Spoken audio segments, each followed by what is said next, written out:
Rendez-vous d'aujourd'hui ne déroge donc pas à la règle, puisque j'ai le plaisir d'avoir avec moi des invités assez exceptionnels, emblématiques dans leur domaine, qui, outre leur incontestable autorité et compétence, ont la spécificité d'allier le cœur et la raison. Et c'est très précisément ce que nous allons examiner ensemble aujourd'hui autour de cette thématique vaste et multidimensionnelle des plans de relance et plus particulièrement des plans de relance sur le continent. Et j'ai avec moi donc quatre personnalités à parité stricte. Nous avons deux femmes et deux hommes avec des compétences complémentaires allant du monde de la finance aux économistes, aux personnes qui s'occupent du développement, de l'éducation et évidemment le spécialiste de la sécurité, de la paix et de la stabilité. Alors, je présenterai brièvement mes invités. Je démarrais par vous, Anne-Laure Kichel. Vous êtes un peu la femme du moment puisque vous êtes imposée dans les médias comme l'expert au Conseil au gouvernement sur les problématiques économiques, financières et monétaires.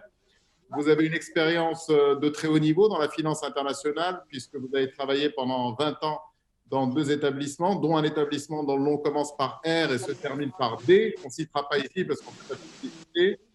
Vous avez créé en 2019 Global Sovereign Advisory, une boutique spécialisée dans le conseil au gouvernement et dont la liste de clients, dont il se murmure qu'ils sont très prestigieux, est un secret mieux gardé que les lingots d'or de la Réserve fédérale américaine. Aïcha Badialo, dans cette équation du cœur et de la raison, vous êtes la représentante du cœur. Pour résumer votre parcours, il faudrait une encyclique ou une encyclopédie. Vous êtes ancienne ministre de l'Éducation, vous avez été enseignante, vous avez travaillé auprès de nombreuses institutions multilatérales axées sur le développement, la question des femmes, la question des petites filles, la question de l'éducation, de l'inclusion sont des sujets que vous connaissez par cœur. Vous avez été conseillère de la direction générale de l'UNESCO, vous faites partie du jury d'attribution du prix Mo Ibrahim. Vous avez donc nous amener un petit peu de raison et de cœur dans ce débat sur la relance et comment est-ce que l'Afrique doit mieux intégrer l'éducation, mieux intégrer les petites filles, mieux intégrer les zones enclavées dans ces plans de relance. Autre grande conscience africaine, Ahmadou Ould Abdallah, merci d'être avec nous. Vous avez été l'un des plus jeunes ministres des Affaires étrangères du continent africain, puisque vous avez été ministre des Affaires étrangères de votre pays, la Mauritanie, à 30 et quelques années. Vous avez été représentant du secrétaire général de l'ONU et vous avez fait une longue carrière au sein des instances onusiennes. Vous avez été dans des zones difficiles, des zones avec des conflits inexpugnables. Vous avez été envoyé spécial en Côte d'Ivoire, vous avez été en Somalie.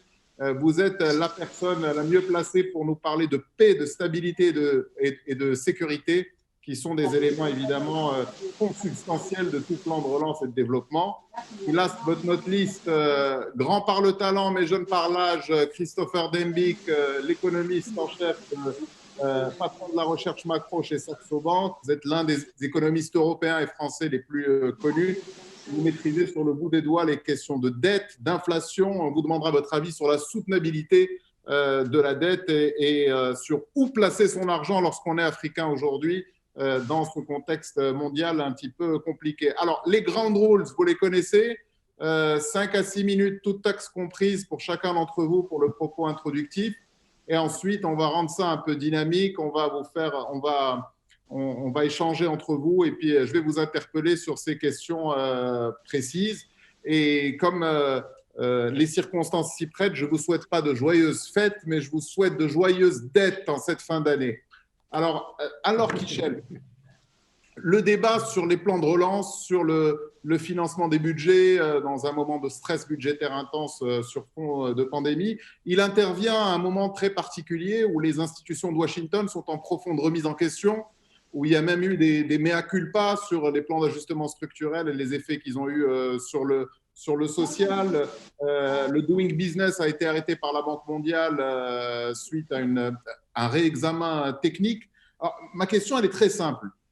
Est-ce que dans ce contexte, les pays africains peuvent s'endetter sans craindre un méga effet boomerang sur le plan social, comme cela a été le cas lors d'une autre crise précédente, qui est la crise des années 80? Alors, merci beaucoup pour cette question, parce qu'elle me donne l'opportunité de dire quelque chose qui est de temps en temps débattu, et tout le monde n'est pas d'accord. Je considère que l'Afrique n'est pas surendettée, mais qu'elle est sous-financée. Et c'est un point qui est vraiment pour moi extrêmement important. Pourquoi ? Parce qu'en fait, on entre dans la crise du Covid il y a quelques mois avec une situation de pays africains qui peut être tout à fait différente. Oui, certains sont dans des situations budgétaires qui sont compliquées, complexes. On peut citer la Zambie, on pourrait en citer d'autres. Mais la plupart de ces pays sont en train de faire des dépenses d'investissement absolument massives, que ce soit dans le secteur de l'énergie, de l'infrastructure, du digital, de l'éducation, même si souvent c'est trop peu, il faut encore faire plus. Et donc, en fait, ils sont en plein essor, en plein mouvement, en plein développement. Et cet endettement, alors même s'il ne faut jamais généraliser, mais l'essentiel de cet endettement est un endettement vertueux. Et donc, qu'est-ce qui se passe ? Il se passe évidemment cette crise à laquelle, bien sûr, par définition, personne n'est préparé, à laquelle tout le monde est saisi par la brutalité de cette crise et surtout par l'incertitude qu'elle crée. Puisque là, maintenant, certaines choses nous semblent évidentes avec un peu de recul, mais au moment où ça se passe, personne ne sait réellement ce qui va se passer en Afrique. Si on fait le focus sur ce continent, tout le monde dit l'Afrique va payer le plus lourd tribut. Enfin, il y a beaucoup de choses qui sont dites à ce moment-là.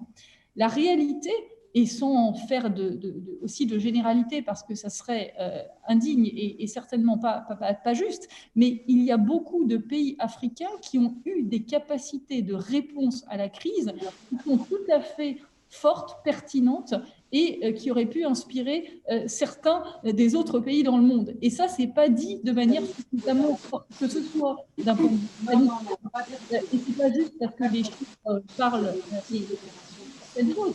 D'ailleurs, certaines mauvaises langues disent oui, mais c'est parce qu'on ne teste pas toute la population.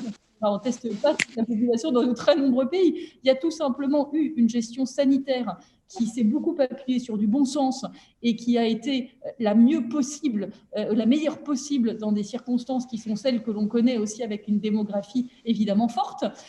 Ensuite, il y a eu, d'un point de vue économique, c'est très important de le dire, des réponses qui ont été apportées au niveau des ménages, donc des individus, et au niveau des entreprises. Alors, bien sûr, les marges de manœuvre budgétaires des pays africains étaient moins fortes que celles des pays qui sont plus développés, donc européens et autres. C'est normal. Donc, les montants ne sont pas similaires. Mais finalement, ce qui compte, c'est qu'il y a eu ces réflexes qui ont fonctionné.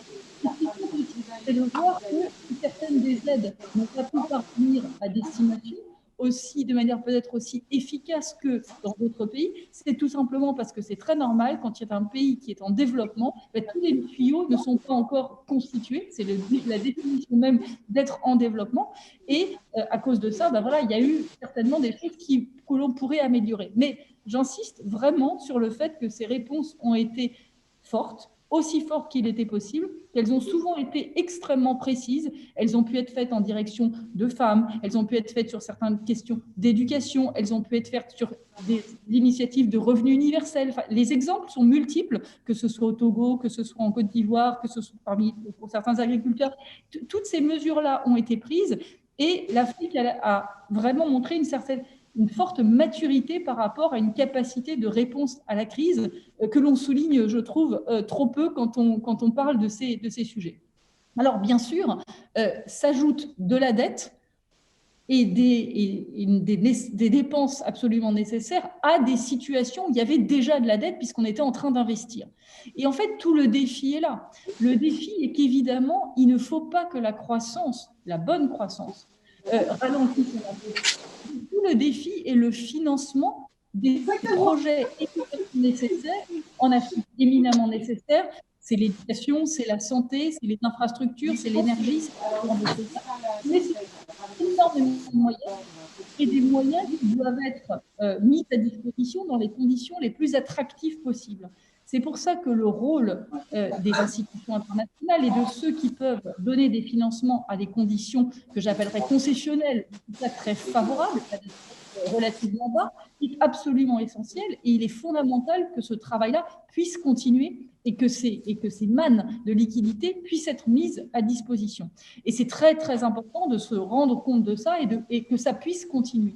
Mais ce qui est également très important, c'est de se rendre compte que face aux défis du développement et aux défis des objectifs tels qu'ils ont pu être fixés justement autour de ces objectifs de développement, les mannes d'argent nécessaires qui se comptent en trillions sont évidemment nécessairement financées non seulement par des institutions publiques ou multilatérales, mais aussi par des investisseurs privés. Et c'est en ça qu'il ne faut pas opposer le public et le privé, mais qu'il faut voir ça comme des sources de financement qui sont toutes les deux nécessaires, et qu'il faut pouvoir travailler à encore plus d'explications autour de potentiel et de la qualité des crédits africains pour permettre d'avoir des financements qui ont du sens. Moi, si vous travaillez à une centrale électrique, par exemple, ou à l'autonomie ou à la souveraineté de votre pays en termes d'énergie, vous construisez des centrales qui ont des durées d'amortissement de 20 ans, peut-être même de 30 ans. Donc, avoir par rapport à ça un financement à des coûts prohibitifs à 5 ans, évidemment, ce n'est pas la bonne solution et c'est la route vers le surendettement. Donc, c'est beaucoup.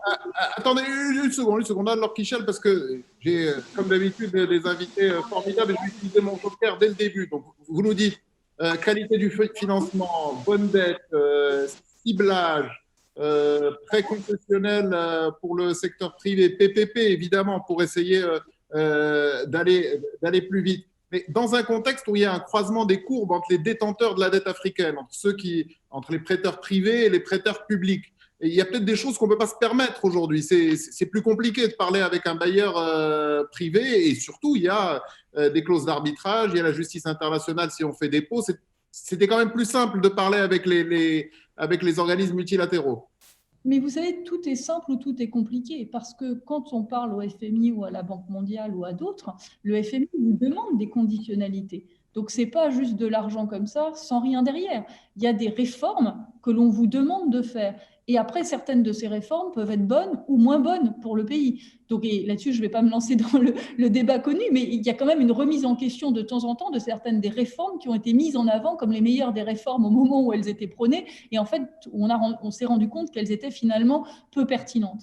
Donc, le vrai sujet, c'est l'équilibre de tout ça, le fait d'avoir accès aux mannes publiques, le fait aussi d'avoir accès aux mannes privées. Et oui, de temps en temps, parler à des investisseurs privés requiert du métier, de la compétence, etc. Mais les pays africains ont tout à fait appris ces choses-là et ont fait appel au marché de manière extrêmement régulière et connaissent ces investisseurs. Ce qu'il faut, c'est la capacité de mettre tout le monde autour de la table. Ce qu'il faut, c'est avoir une histoire absolument cohérente. Et quand on a une histoire cohérente, on arrive finalement à convaincre l'investisseur privé ou l'investisseur public. Et si on a besoin de forcer un peu la main à l'investisseur privé, eh ben on le fait.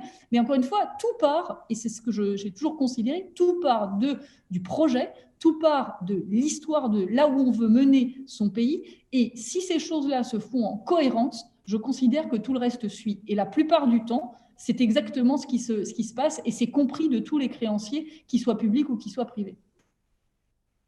Alors, Kichel, ce que vous êtes en train de nous dire, ça rejoint un peu ce qu'avait dit le gouverneur de la Banque centrale marocaine. Il faut se rappeler que les banques et les institutions multilatérales sont des prêteurs et non pas des dépenseurs. C'est-à-dire que c'est de l'argent qui est prêté, donc il faut que ça aille là-dessus. Mais vous dites quelque chose de très important, vous dites qu'il faut de l'équilibre. Si on doit paraphraser le grand yogi indien, without balance, you cannot climb. On ne peut pas monter si on n'a pas d'équilibre. Alors, Aïcha Badialo, dans cet équilibre des plans de relance, quelle place, selon vous, les gouvernements et les pays africains doivent accorder à l'éducation? Sur quelle thématique doivent-ils le plus s'engager fortement? On a entendu beaucoup d'économistes nous parler de digital, de nouveaux métiers, des métiers du futur, de l'avènement de la 5G, de la technologie.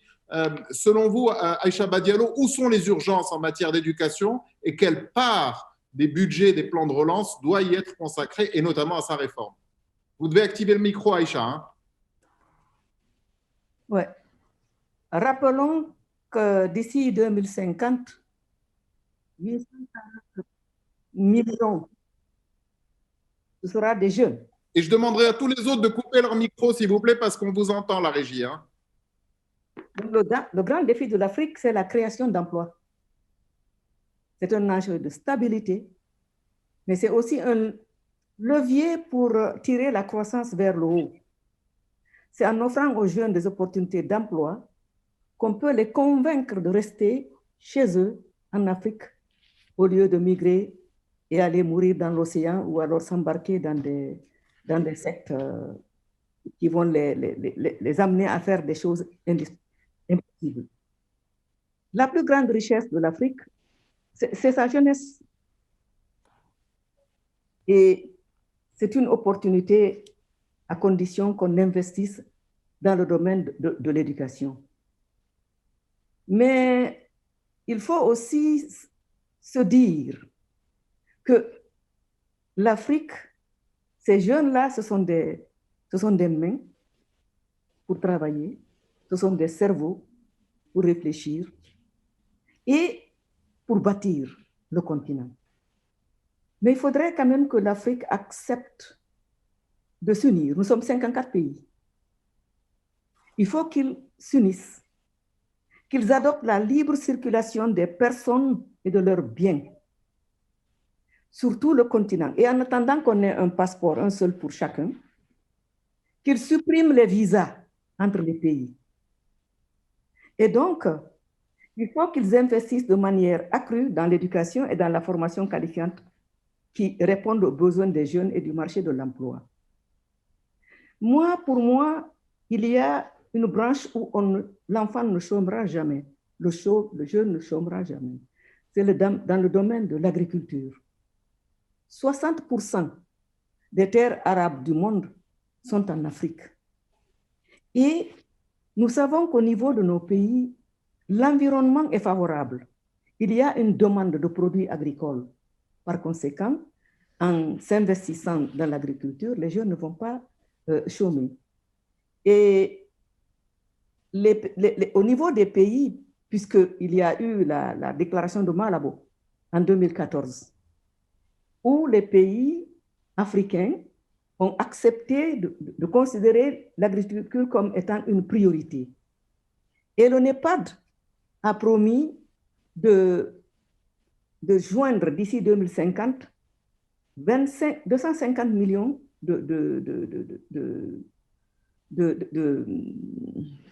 aïe, aïe, aïe, madre mia, 250 familles et créer 30% de travail, d'emploi pour les jeunes.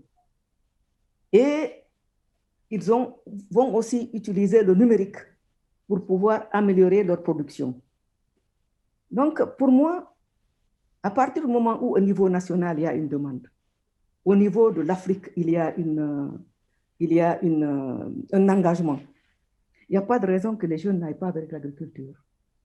Mais les pays doivent leur donner la superficie nécessaire pour cultiver et aussi créer des fonds en travaillant avec le secteur privé et les institutions multilatérales pour pouvoir aider les jeunes à accéder à des prêts, à pouvoir payer ces prêts-là sans trop de difficultés. Qu'est-ce que je peux ajouter là? C'est que il faut aussi qu'au niveau de chaque pays, il y ait donc un fonds de garantie, comme je disais, puisqu'ils vont donc mobiliser des fonds.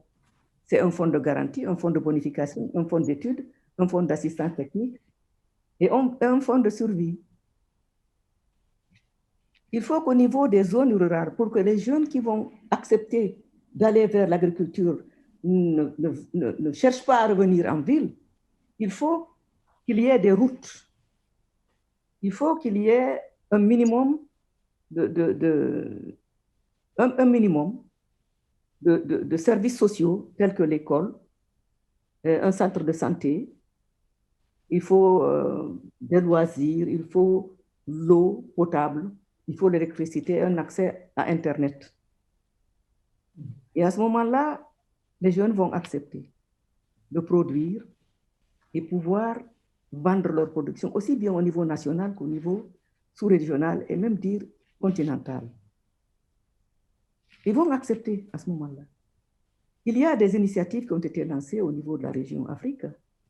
C'est une nouvelle initiative qui va renforcer l'écosystème, qui soutient les jeunes agro-entrepreneurs dans leur démarche aussi, en partant de l'idée jusqu'à l'échelle.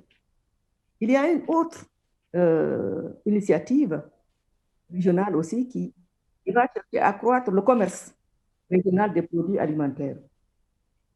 Et donc, puisque toutes les conditions sont réunies pour que ces jeunes-là acceptent d'aller vers l'agriculture, je ne vois pas pourquoi nos pays ne vont pas orienter les jeunes au niveau des institutions vers le secteur agricole.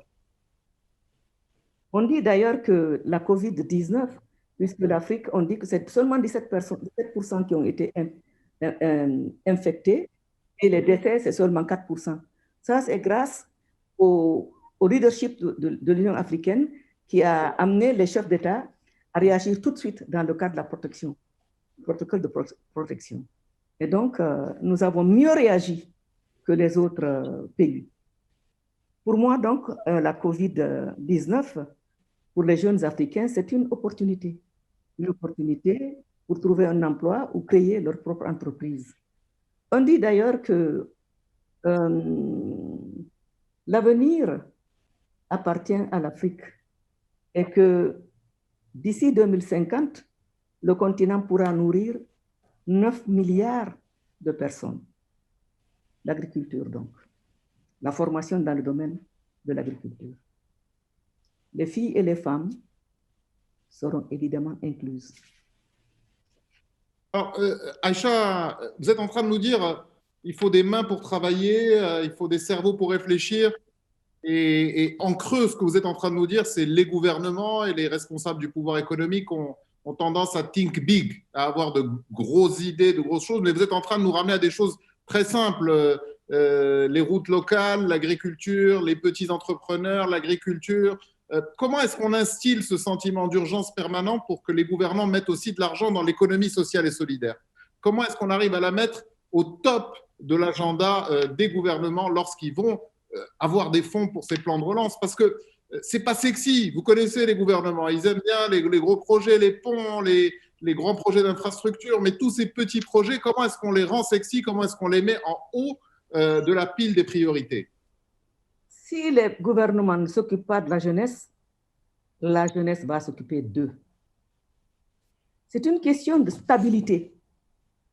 Ils ont intérêt à s'occuper des jeunes, à écouter les jeunes et à répondre à leurs besoins. Ils ont dit que leur besoin, c'est un emploi décent, viable, qui leur permette de vivre de manière décente. S'ils n'écoutent pas la jeunesse et les intégrer dans la préparation justement des projets, ils vont rater le coche. C'est aussi simple que ça. Ils n'ont pas le choix. Alors, vous me donnez la transition idéale, parce que vous me parlez de sécurité, de stabilité. Ahmadou Ould Abdallah, moi, ma question, évidemment, elle va porter sur cette zone sur laquelle tous les regards se jettent en ce moment, qui est cet océan sahélien, qui vient à nouveau de connaître des perturbations dans un pays que vous connaissez bien, qui est le Mali, mais également dans d'autres pays de la sous-région. Alors, on le disait en ouverture, la paix, la stabilité, la sécurité sont consubstantielles de tout plan de relance. Comment vous voyez les choses et comment est-ce que ce plan de relance peut éventuellement devenir aussi une opportunité pour stabiliser cette région et en faire une zone de paix et de sécurité?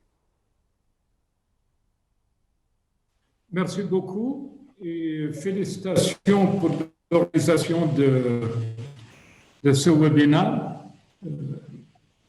Je trouve qu'il est opportun et qu'il est donc de bienvenue, s'occuper d'économie, de sécurité. Alors, pour être plus précis,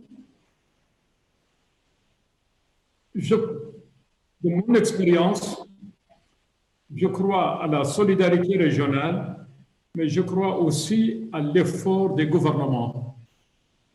Il ne faut pas que derrière des slogans d'unité régionale ou continentale, on dépossède les populations nationales de la lutte pour que leur gouvernement s'occupe aussi d'eux-mêmes. Donc, il faut éviter l'alibi, nous allons tous faire, et ainsi de suite. Donc, le Sahel, pour être plus précis, c'est cette bande qui va du Sénégal jusqu'à la mer Rouge, mais c'est aussi cette savane qui prend le sud de l'Afrique du Nord jusqu'au nord de la Côte d'Ivoire, même si la Côte d'Ivoire et le Ghana sont maintenant menacés. Il y a sur ce plan précis, la recommandation que je voudrais faire, lutter contre l'insécurité, elles sont, disons, de trois. Il faut essayer de trouver le moyen de renforcer le financement des services publics afin de continuer, de s'assurer de la continuité de l'État. L'une des causes du terrorisme dans le Sahel est l'absence d'administration dans les zones reculées.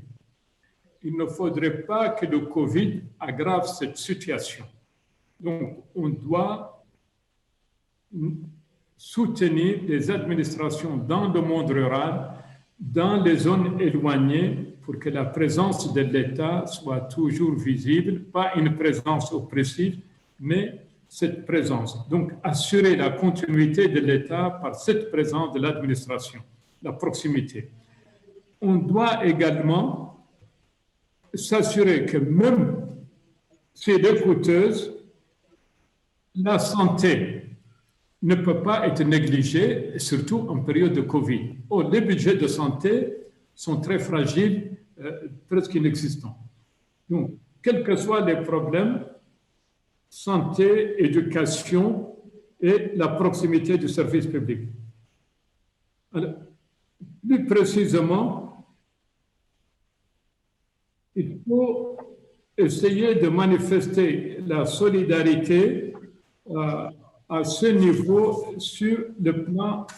Attendez, j'espère que je ne perds pas mes notes. Pour l'administration,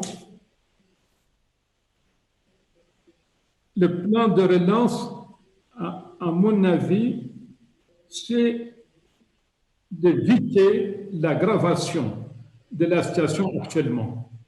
L'aggravation par le chômage, par le mécontentement populaire et l'affaiblissement des administrations qui sont déjà renforcées. Alors, je suggère concrètement que le budget de la défense et de sécurité ne soit pas touché afin de renforcer ou de créer le recrutement des jeunes qui feront partie des forces de sécurité, de prolonger la durée du service dans l'armée, la police, la garde et la gendarmerie nationale. Ce n'est pas le moment de les envoyer la retraite ou au chômage. On n'a pas les moyens de faire des manœuvres, mais au moins de recrutement et prolongation de la durée de service. Je recommande également que la coopération, par exemple, de G5 Sahel, continue à bénéficier du soutien de l'Europe, des soutiens qu'il peut recevoir des États-Unis et d'autres pays, y compris la Chine, mais aussi des pays de la région, s'ils veulent bien se rejoindre à cette bande du Sahel-Sahara. Donc, je m'arrête là. Le plan de relance sur la sécurité. Évidemment, il n'y a pas de sécurité sans économie, mais au moins qu'on n'envoie pas à la retraite des militaires en fin de carrière, qu'on recrute les jeunes et qu'on les forme, et si on peut dégager des services, des moyens pour des exercices. Alors, Ahmadou, on dirait presque que tous les panélistes, on s'est concertés parce qu'à chaque fois, vous me donnez vraiment la transition idéale. Dans la préface de votre dernier livre, pardon, l'introduction de votre dernier livre, vous avez eu la gentillesse d'attribuer à quelqu'un qu'on connaît bien tous les deux cette formule en disant « La maladie infectieuse la plus dangereuse pour l'Afrique, c'est le commerce des idées reçues ». Alors, ça me permet de poser la question à Christopher Dembik. Il y a une ancienne qui est en train de revenir chez les économistes africains en ce moment, au moment de la sortie du Green Deal européen, pour dire le devenir de l'Afrique a une communauté de destin avec l'Europe. Comment est-ce que l'Afrique peut profiter de ce plan de relance européen et profiter de la signature européenne, parce que l'Afrique n'a pas la possibilité de faire du quantitative easing parce que ça sa base industrielle est trop faible et donc, en gros, l'argent qui serait prêté serait de l'argent qui risquerait d'être perdu. Alors, tout ceci dans le cadre également d'une conversation plus large qui a été lancée par le président Macky Sall à l'été, où il demandait l'annulation de la dette publique africaine. Alors, sa requête, elle pose évidemment une question évidente à l'économiste que vous êtes. Si on efface les tablettes comme en 2002 lors de l'initiative portée par le chanteur Bono, et alors que la majorité de la dette africaine est détenue par des prêteurs privés, comme on l'a vu avec Anne-Laure Kiechel, est-ce qu'on ne risque pas à nouveau de retomber dans des dynamiques non vertueuses par les finances publiques? Et on pense notamment aux pays, aux pétro-républiques qui sont dépendants des industries extractives. Donc, est-ce que selon vous, c'est une bonne idée cette annulation de la dette publique? Et deux, si on ouvre à niveau le robinet de la dette, comment s'assurer qu'on ait de la bonne dette, pour reprendre la formule d'Anne-Laure Kiechel, et quels sont les mécanismes de suivi de l'allocation de ces fonds en direction des projets? Bonjour. Alors, effectivement, on le voit, hein, la thématique de l'annulation de la dette, elle est d'ailleurs des deux côtés de la Méditerranée, hein, puisqu'on a le même sujet en Europe qui commence à émerger. Alors, bien sûr, pas les mêmes bases, mais c'est clairement une thématique qui est très importante. Ce qu'il faut voir, la question de la viabilité, finalement, de la dette africaine n'est pas du tout nouveau. Il se posait bien avant la période de Covid, hein, puisqu'on avait notamment en décembre 2019, on a eu le consensus de Dakar, où on a notamment eu deux sujets qui ont été très importants, à la fois la gouvernance, mais également, bien sûr, cette question de la viabilité de la dette publique. Aujourd'hui, en Afrique, on a un sujet de dette publique qui est assez complexe, puisque si on regarde en moyenne, on a un niveau d'endettement qui est relativement faible, hein, 60% du PIB, mais c'est une moyenne qui reflète vraiment des situations très disparates. Vous avez certains États aujourd'hui qui ont de réelles difficultés à se financer, qui sont des États à faible revenu, avec parfois un endettement qui est relativement important. Alors bien sûr, on parlait par exemple de la Zambie, qui est un cas exemplaire à cet égard. Vous en avez d'autres qui ont des capacités de financement qui sont très importantes à elles seules. C'est par exemple le cas du Maroc, qui est en mesure de mobiliser un plan de relance d'à peu près 11% du PIB. Donc, il y a des situations qui sont très disparates. À l'heure actuelle, ce qu'on constate en termes de réaction initiale, c'est que vous avez eu une étape finalement en deux réponses pour cette crise, pour cette gestion de la dette. La première réponse qui avait été apportée, c'est un moratoire de quelques mois, alors qu'il est bien sûr insuffisant au niveau de la dette africaine. Et le deuxième point, c'est la solidarité internationale. C'est un aspect qui me paraît vraiment essentiel à cet égard, qu'il faudra vraiment accentuer dans les prochains mois au niveau de l'Afrique, avec à peu près 20 milliards de dollars qui ont été levés pour faire de la relance économique et accompagner les pays africains, puisque comme vous l'avez souligné à juste titre, à l'inverse de grandes économies développées qui peuvent aujourd'hui se financer de manière quasi illimitée grâce aux banques centrales, avec ces fameux programmes d'assouplissement quantitatif, c'est très clairement impossible pour l'Afrique. Donc il faut trouver d'autres relais, et c'est là que vient notamment ce sujet de solidarité internationale. La deuxième partie de la réponse, qui date plutôt du mois de novembre et qui est plus récente et un peu plus positive, j'oserais dire, on va vraiment dans le dur, c'est notamment sous l'égide du Club de Paris. Vous avez eu deux éléments qui ont été très importants dans ce grand débat d'annulation, rééchelonnement de la dette. C'est un débat donc, qui est effectivement extrêmement vaste et qui est au cas par cas dans ce cadre du Club de Paris. Mais on a deux avancées importantes. C'est d'abord que, outre les pays du Club de Paris, vous avez des grands pays du G20, et je penserai notamment à la Chine, mais aussi à la Turquie ou à l'Arabie Saoudite, qui ont décidé aussi de faire des efforts en matière de dette à l'égard des pays africains, ce qui n'était pas le cas précédemment. Par exemple, lorsqu'on avait un rééchelonnement de la dette de la part des pays du Club de Paris, vous aviez encore, par exemple, la Chine qui demandait à ce que sa dette soit réglée par les pays africains. Donc, il y a eu cet effort-là. Et le deuxième point, c'est notamment rappelé à juste titre par Anne-Laure, c'est-à-dire qu'il faut vraiment que les créanciers privés, et c'est dans ce cadre-là notamment qu'il y a des discussions avec le Club de Paris, prennent leur part aussi et fassent les efforts nécessaires. La réalité, c'est que les pays africains et aussi leurs créanciers, notamment j'accentuerai beaucoup sur les créanciers privés, doivent avoir parfaitement conscience que faire des efforts à cet égard, faire des efforts sur la question de la dette, peut-être pas aller jusqu'à une annulation complète, mais on peut tout à fait gérer le reprofilage de cette dette, un rééchelonnement par exemple, peut-être une solution, et aussi dans l'intérêt des créanciers privés. Je ne pense pas qu'il faille mettre sur le devant de la table dès à présent la question de l'annulation de la dette, qui est un peu quand même, notamment à l'égard des créanciers privés, est très difficile à gérer. Je pense qu'il faut aller sur une démarche qui est un peu plus consensuelle, qui serait notamment un rééchelonnement tout à fait positif, à la fois privé et créancier public, et qui serait certainement la meilleure démarche dans un premier temps.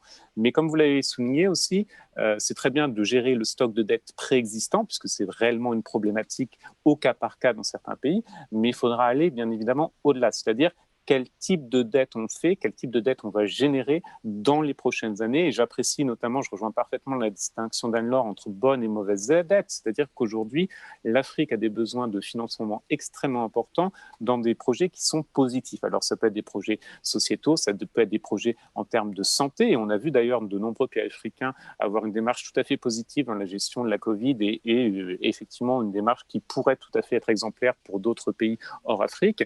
Mais il faut aller voir aussi qu'est-ce qu'on va faire dans l'avenir. C'est-à-dire, vous allez avoir la seule certitude, j'oserais dire, en termes d'économie, ce qu'on a à l'heure actuelle avec cette crise du Covid, c'est que ça va se traduire un peu partout par une hausse du chômage. Et bien sûr, vous avez déjà une situation préexistante qui est dommageable, j'oserais dire, en Afrique, avec un chômage des jeunes très élevé. Ça va probablement très nettement s'accentuer. Donc, il va falloir probablement s'endetter pour créer des industries, créer des commerces. Alors, on parlait par exemple de l'agriculture qui peut être tout à fait un levier intéressant, mais on peut tout à fait aussi parler de projets un peu plus innovants qui peuvent être aussi exemplaires. Vous avez des développements dans le domaine des start-up qui sont exemplaires dans certains pays, y compris dans le domaine financier et bancaire, avec des exemples d'écosystèmes qui sont aussi à développer, en tout cas des tentatives de réplication au niveau de l'Afrique. Donc, il y a vraiment tout un écosystème qu'il faut soutenir. Et aujourd'hui, il faut bien que les États partenaires de l'Afrique, mais également les créanciers privés, comprennent que c'est tout à fait leur intérêt d'apporter des financements pour justement favoriser ce développement économique. Ce qu'on doit comprendre dans le monde d'après-Covid, c'est qu'à l'exception de la Chine, grosso modo, on n'a pas de relais de croissance. Et donc, un relais de croissance qui peut être intéressant, c'est justement de favoriser ce développement économique en Afrique, où on voit qu'on a des bons exemples, qu'on a eu quand même des efforts en matière de gouvernance dans plusieurs pays au cours des dernières décennies. On voit aussi que les remèdes des années 80 ne sont pas efficaces et ça ne sert à rien de faire de l'austérité, mais aujourd'hui, il faut faire du développement économique. Et je pense que c'est vraiment le point sur lequel on doit avoir un suivi extrêmement important. Alors ça implique bien sûr d'avoir les bons outils, parce que mettre de l'argent sur la table sans savoir où est-ce qu'on canalise cet argent, ça ne sert à rien. C'est pour ça, par exemple, on peut tout à fait mettre 10 à 15 points de base de PIB en termes de relance, mais si on ne sait pas ce qu'on fait concrètement, eh ben, c'est quand même inefficace. Donc il faut avoir des priorités, très certainement sociétales, éducation, et développer quelques segments d'activité qui peuvent être tout à fait porteurs. Et je suis d'accord avec les intervenants précédents, il y a quand même une démarche qui doit être consensuelle, qui doit être unitaire, peut-être pas au niveau de l'intégralité de l'Afrique, mais en tout cas, un groupement d'États africains fait tout à fait sens en termes de démarche pour développer à cet égard.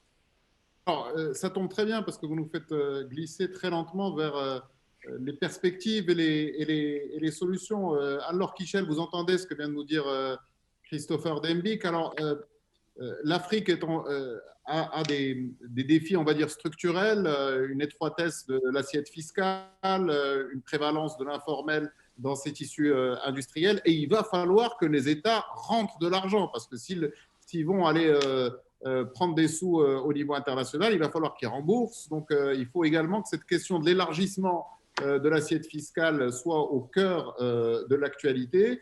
Et puis, ma deuxième question, donc, premièrement, la fiscalité. Est-ce qu'il faut un grand soir africain de la fiscalité avec une harmonisation, avec un passage de l'informel vers le secteur formel, un Netflix de base avec une petite redevance pour tous les travailleurs qui sont dans le secteur informel? Et deuxième question, est-ce qu'il n'y a pas une immense opportunité avec la directive européenne qui doit rentrer en vigueur en 2024 de décarbonation de l'industrie européenne pour faire de l'Afrique un continent exportateur dans un certain nombre d'industries vitales qui jusque-là étaient surexposées aux risques d'Asie du Sud-Est?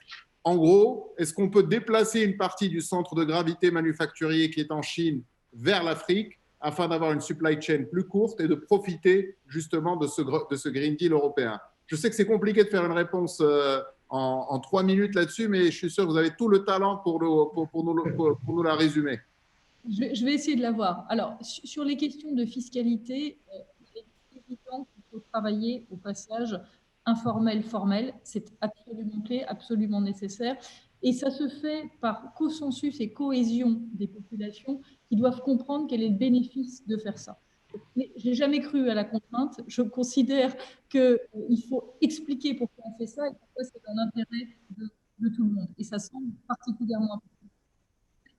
Bien dit, il est fondamental de donner du travail aux jeunes. La jeunesse est en effet un élément essentiel, fondamental, une caractéristique très très forte de la société. Il est particulièrement important de se rendre compte de ce sujet démographique et de la nécessité de donner un emploi et surtout un futur, un avenir à ces générations si prometteuses.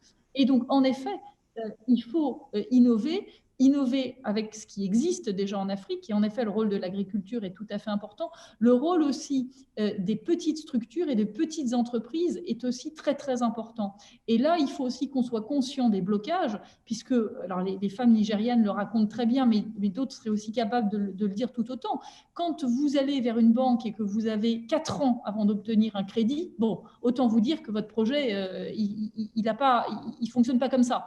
Donc, il y a de vrais sujets de blocage dans la chaîne d'efficacité et d'épanouissement économique. Et donc, c'est des choses qu'il va falloir tout à fait adresser. Et j'en profite pour dire que oui, bien sûr, il faut réfléchir avec l'Afrique à des partenariats. Et c'est en tout cas aussi ce que l'Europe peut faire afin de pouvoir avoir des liens et des flux qui sont beaucoup plus fluides entre les deux continents et de se voir l'un l'autre comme des opportunités. Et c'était très bien dit. Et bien sûr qu'au sein du continent africain, il doit y avoir des mouvements, mais aussi entre Afrique et Europe, les mouvements doivent être beaucoup plus, d'ailleurs dans les deux sens, et pas juste parce qu'on croit toujours qu'on les envisage dans un sens qui est absolument faux, mais doivent être des flux économiques, des flux culturels, et que tout ça doit se mettre en place en créant justement des opportunités les uns pour les autres. Et c'est ça un des défis qu'on va devoir relever. Bien sûr, des outils comme le Green Deal peuvent permettre ça, mais pas que. En tous les cas, on a des idées, on a des opportunités, on a des ressources, mais ce qu'il faut, et il faut attribuer ces ressources de manière pertinente, Christopher avait raison de le rappeler, mais ce qui est éminemment important, c'est qu'il faut se dépêcher de construire tous les tuyaux encore qui doivent être construits dans les appareils d'État ou dans les appareils économiques pour que cet argent ne soit pas juste de l'argent comme ça qui est mal utilisé, mais qui puisse directement atteindre sa cible et atteindre les projets de société et pouvoir financer les projets de société tels qu'on veut les envisager. Ça, c'est vraiment la chose importante. L'urgence, elle est là, les tuyaux pour pouvoir après permettre à tout le monde d'avancer. Sinon, les chaînes seront brisées à un moment et on n'arrivera pas à avoir quelque chose de cohérent. Alors, vous nous dites, en gros, pour donner du futur au présent et pour retisser du lien social et prendre cette communauté de l'informel vers le formel, vous croyez pas à la coercition. Vous pensez que ce sont les systèmes incitatifs qui peuvent fonctionner. Aïcha Badialo, vous êtes au contact des communautés, vous êtes au contact des jeunes, vous êtes au contact des femmes, vous êtes au contact du monde rural. Comment on leur redonne confiance? Parce que finalement, est-ce que ce n'est pas une crise de confiance que les gens ne rentrent pas dans le secteur formel, qu'il y ait cette réticence à contribuer à l'assiette fiscale? Comment est-ce qu'on redonne confiance? Est-ce qu'il faut réhabiliter le politique? Est-ce qu'il faut des actions de terrain locales?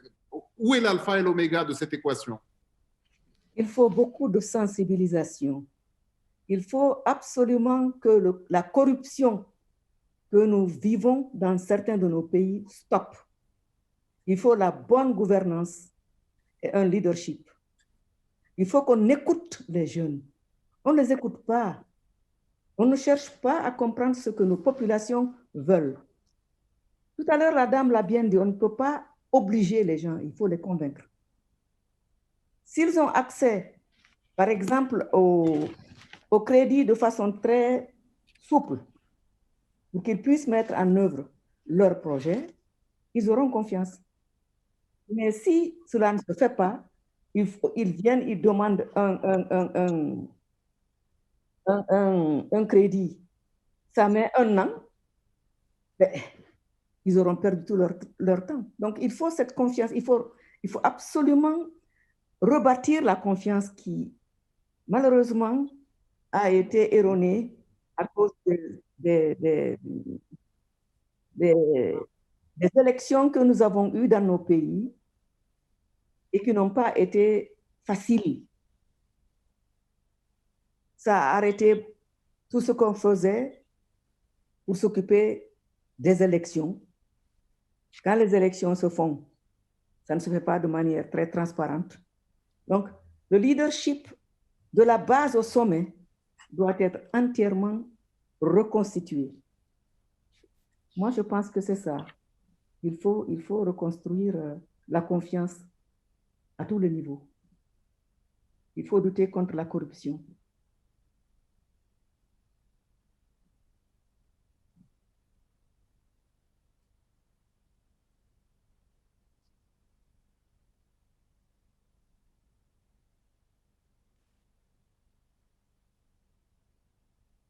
Dekmaek, je crois que vous êtes en mute.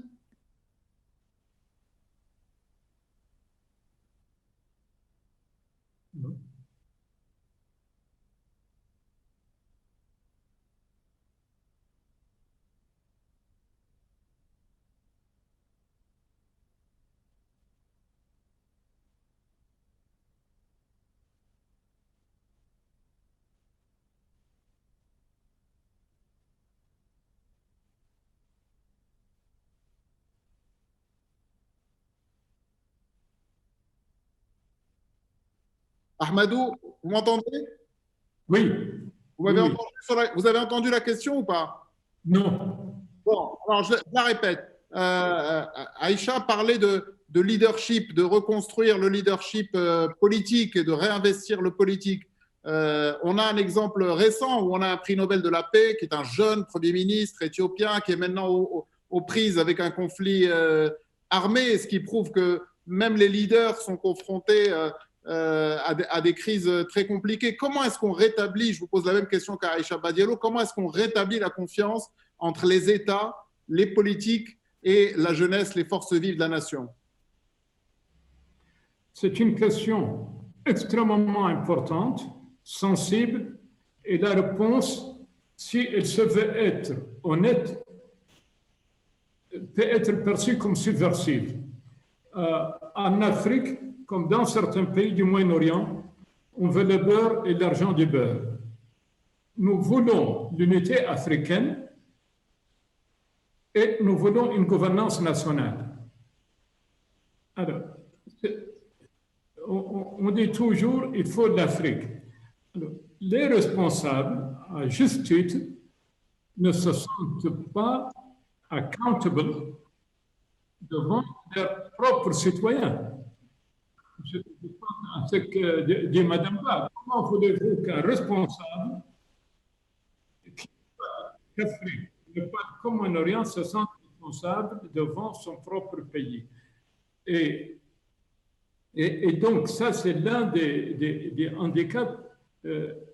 Singapour, le leadership est responsable devant Singapour ou devant la Malaisie, comme les Vietnamiens le sont responsables devant les Vietnamiens. En Afrique, l'unité permet, le slogan est très bon, l'objectif est excellent, mais on ne peut pas avoir le beurre et l'argent du beurre. Alors, ce qu'il faut, à mon avis, c'est tout en privilégiant ou confortant les solidarités régionales et même continentales, penser à l'État-nation pour qu'il y ait une accountability. Et pour moi, c'est la chose la plus importante, et on le voit chaque fois qu'il y a une crise nationale. Les institutions panafricaines ont beaucoup de difficultés à trouver une réponse. Et le cas d'Éthiopie, que j'ai connu très bien sous l'ancien leadership de Meles, avec des croissances à 2 chiffres pendant plus de 20 ans, tout est en train d'aller à volo. L'Éthiopie devait être le relais pour la Chine pour transférer l'industrie de transformation à une main-d'œuvre laborieuse, compétente, mais pas chère. Avec la crise actuelle, et d'ailleurs l'hésitation, peut-être le refus du leadership qui a le prix Nobel, d'accepter une médiation africaine. Donc, je pense pas à Mme Diallo. Nous voulons quelque chose et le contraire. Il faut donc cette responsabilité nationale qui n'exclut pas les solidarités. Et si nous prenons l'exemple de l'Europe, la responsabilité nationale.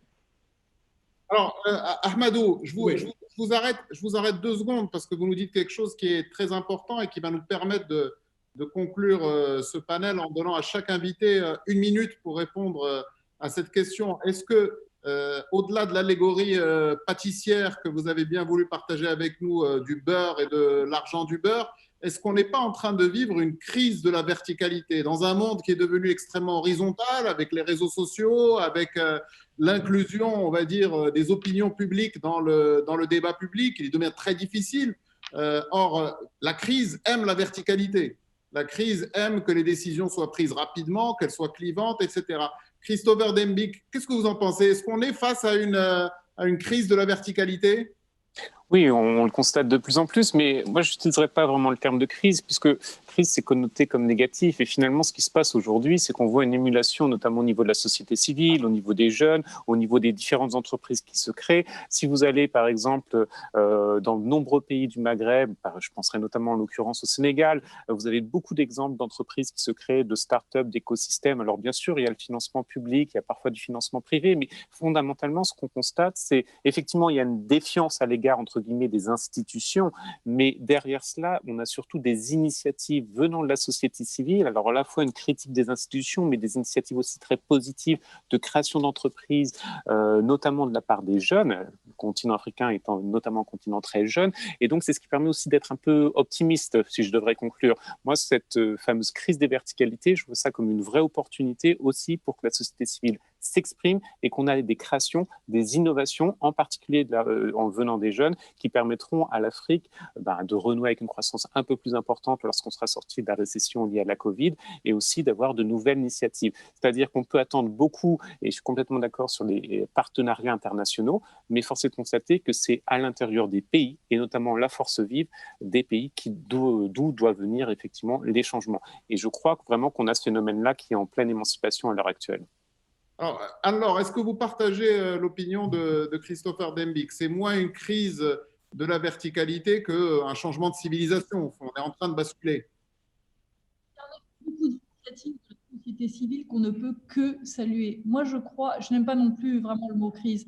Je crois qu'il y a un sujet de cohérence et que le problème est là. C'est-à-dire qu'il y a une différence entre les mots, ce que l'on affiche, d'ailleurs pour certains, les mots n'ont plus grand sens alors qu'ils devraient, et les actions sur le terrain. Et c'est ça qui crée le problème et qui crée la difficulté. N'importe quel citoyen est capable de comprendre quand il y a quelque chose qui est difficile, tout comme il aspire à avoir un projet qui lui est présenté et auquel il peut adhérer et sur lequel il peut penser que ses enfants vivront mieux que lui-même. Et c'est ça ce qui manque actuellement, c'est la cohérence et le fait d'être capable d'inspirer et de pouvoir amener les générations futures vers quelque chose de meilleur. Alors, c'est très bien parce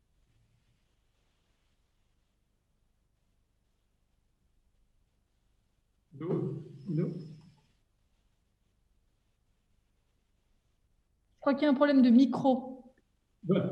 Allô? Alors, je disais que grâce à tous mes intervenants, on peut résumer ce panel en 5 C qui sont absolument essentiels pour réussir ces plans de relance.